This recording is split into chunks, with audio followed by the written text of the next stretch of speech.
where we started, and we're going to walk through the crowds of people and continue straight on, first to a traffic light as we walk towards the harbor. Bert, let me ask you something. Would the harbor have been in the same place that it is now? Yes, but it was, in those days, it was had more surface area, meaning there was more water than landfill. You're looking at Yamashita Park as a straight ahead. That's built on landfill.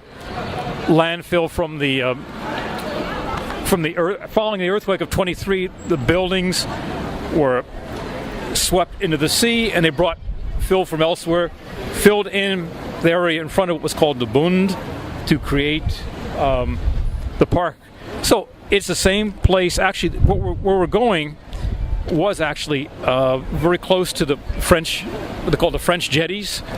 The French jetties. Right. Okay, we're crossing the street now. We've waited for a green light, and right in front of us is an entrance to the Motomachi Chukagai station on the Minato Mirai subway line. So if you are coming to Yokohama from some other place, like Tokyo maybe, that's your ticket home right there. Right. Now, as you were saying, Bert? Yeah, so there's been landfill. So in a sense, it was described earlier that Yokohama was one point so big that you couldn't even see the opposite shore.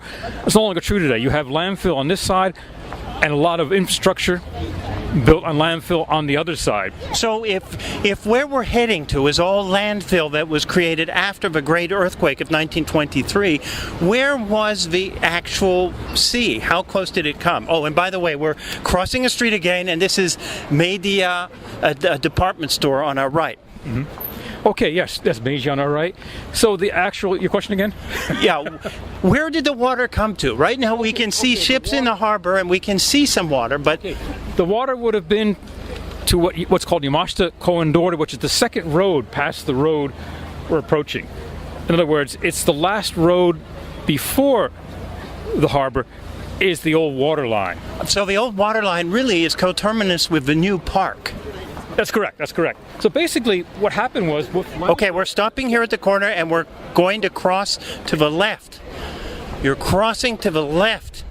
And there's a white nondescript building in front of us. Now where are you taking us, Bert? We're going to continue straight. On the right-hand side of this street is an imposing red brick building with Sokagakai written on it in Romaji. And you want to tell us about Sokagakai, Bert? Sokagakai is it's a branch of Nichiren Buddhism that is, I think it was founded by Ikeda Daisaku, and it has a lot of adherents, and it supports the Komeito, which is the new, I think it's called the Clean Government Party is the English translation. And here we are. We've got a vaguely Germanic-looking apartment building, and Sir John's Cafe is right left. Okay, we're going to stop at Sir John's Cafe. Beer? What do you like? A good place for a beer if that's what you want. Okay, so here, this is actually called, this road is called Mizumachi Dori. In English, it was called Water Street.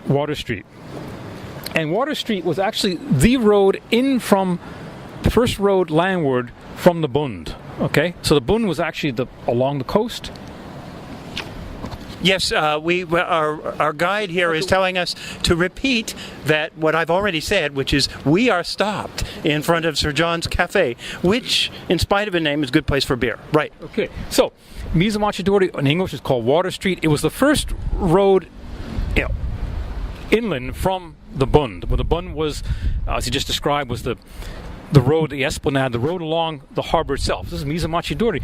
And this is all along here, all shops, mostly, I think almost all run by foreigners, catering to foreigners, with one exception. There was a shop called, I believe it was called Iwata, which is run by the Iwata family.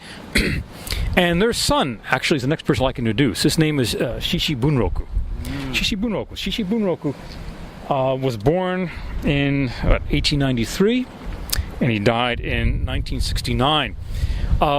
he was, he is a fairly well-off family. Okay, the shop did well.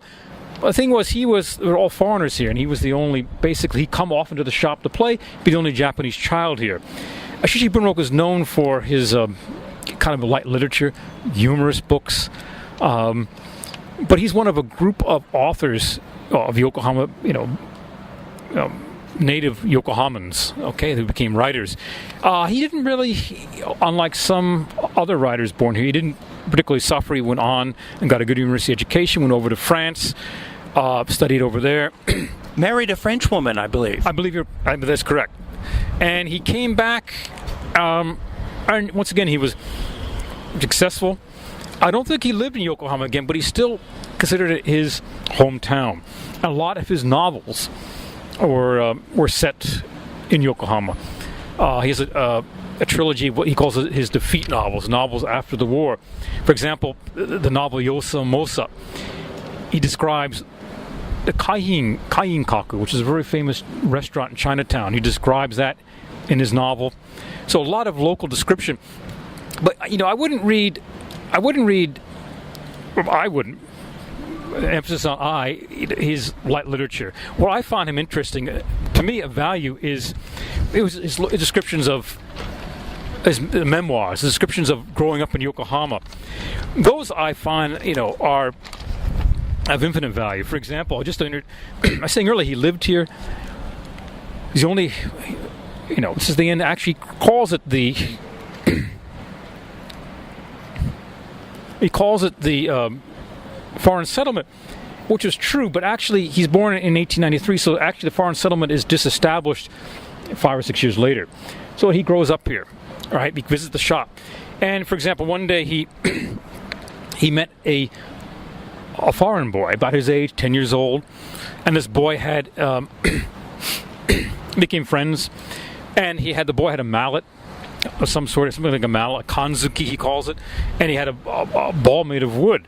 And so the boy, this foreign boy who was the son of someone working in a local consulate, taught him to play a game.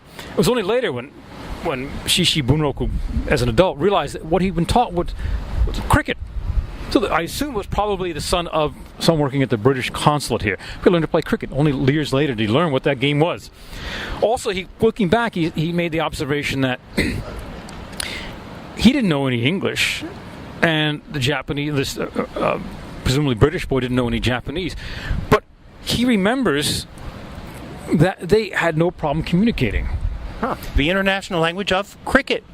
Cricket or of children. His observation is that he makes the observation that children have their own way of communicating, that he had no problem at all. And there's something there, which I think is an interesting observation on language and on childhood. There was never any problem of language. It's an observation he makes. Also, he talks about how his shop actually would have been located, there was the Grand Hotel, which is where the doll museum is. So if you are, right now, we're standing in front of St. John's Cafe, and we're facing the harbor, and to our right is Hotel New Grand, and then if you look over to your right, you'll see the Yokohama Marine Tower. Past the Marine Tower is a doll museum. And that site was the Grand Hotel. And there was also an Oriental Hotel, which is about here. So the shop, where his father's shop, was located between the two hotels. I'm not sure which side of the street it was on. But he describes behind the Grand Hotel, in other words, behind what's today the Doll Museum, there was a Jewish bakery.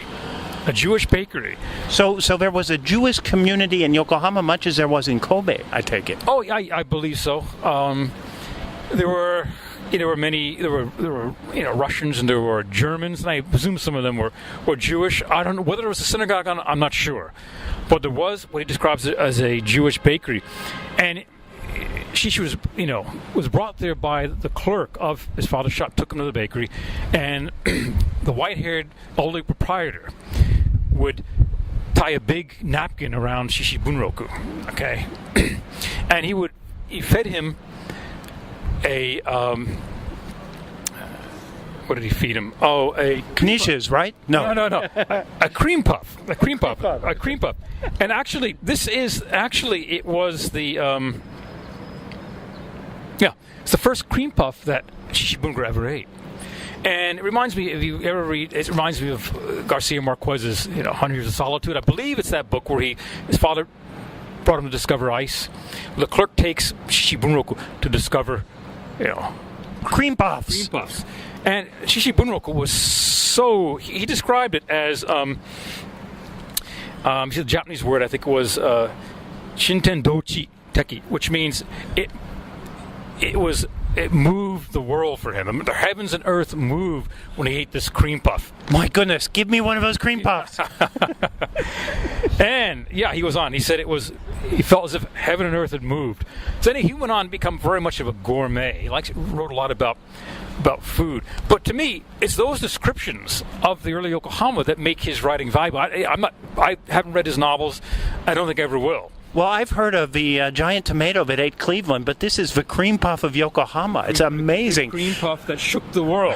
Right. Bert, is this one of have you translated any of Shishi Bunroku's novels? Are they available in English for our listeners? Okay, I haven't translated. There is a translation of his novel Jiyu Gakko, which is translated as School of Freedom. That's one of his trilogy of so-called defeat novels about the defeat of Japan. That is available. It was translated, I think, published by might have been the University of Michigan, but that is available, translated by a woman named Lynn Riggs. So that's the only one available. But even today, I don't think he is, today's contemporary Japanese are familiar with him at all. You have to be an older person or a specialist in literature or in Yokohama history to have heard of Shishi Bunroku. But I said, to me, his value lies in his local descriptions of local color and of growing up here. Okay, let's keep going. All right, so now we're turning to the right from Sir John's Cafe, and we're walking past this Germanic-looking sort of apartment place, and then the Marine Tower is directly in front of us. Hotel New Grand is on our left. Hotel New Grand on the left, looming in front of us, and there is the Yokohama Bay Bridge off to the left. So, Bert, what is it about Yokohama and contemporary Japanese literature? I believe that one of the sites that's well worth visiting in this city is the Kanagawa, I guess it's the Museum of Contemporary Japanese Literature. What sort of a role? We're going to cross the street here, we're going to the right, and we're heading towards the harbor. So anyway, if you could give us left, I think left, sorry, my directions are not the best. Going towards the harbor. Yeah. Going towards the harbor. So what's the connection between Yokohama and contemporary Japanese literature? I could say probably there are two kind of nexuses. One would be Yokohama itself. As I said earlier, it was the biggest metropolis in Kanagawa. There's a mix of people here. It attracted writers, attracted people like Tanizaki, moved here. People like Akutaro Ryunosuke came here to visit, see what it was like. It was exotic. So it drew writers here. So this was, for them, an exotic city in Japan. In Japan, that's correct. That's correct. Also, as well, you have the other nexus would be with Kamakura. Wait a minute. We're going to go to the right now, and we're going to cross the street. And we're going towards the Hotel New Grand. We're crossing a street, and here is the Hotel New Grand right in front of us. And we're going to continue on this side of the street with the Harbor Park to our left. Let's see, who are some of the other seminal figures in modern Japanese or contemporary Japanese literature who have a Japanese Yokohama connection? Okay, they would be Yoshikawa Eiji, or Eiji Yoshikawa, and let me see, Shin Hasegawa, and probably the person we're going to introduce next, which is Osaragi Jiro. Okay, so Osaragi Jiro, there is actually a museum that is probably a couple hundred meters straight on this road up a hill dedicated to him. That's probably a conservative estimate, but yes, it may be, probably a kilometer from here. But anyway, you're right, up in here. We're going to stop here. We're going to stop here in front of the main entrance of a Hotel New Grand. Okay, so why the Hotel New Grand? Okay, as I just mentioned, Jiro Osaragi, if you put it in the Western order, almost an exact contemporary of Shishi Bunroku, born in 1897, died 1973. They lived almost the same number of years. There was just a difference of about 4 years. Osaragi's born 4 years later.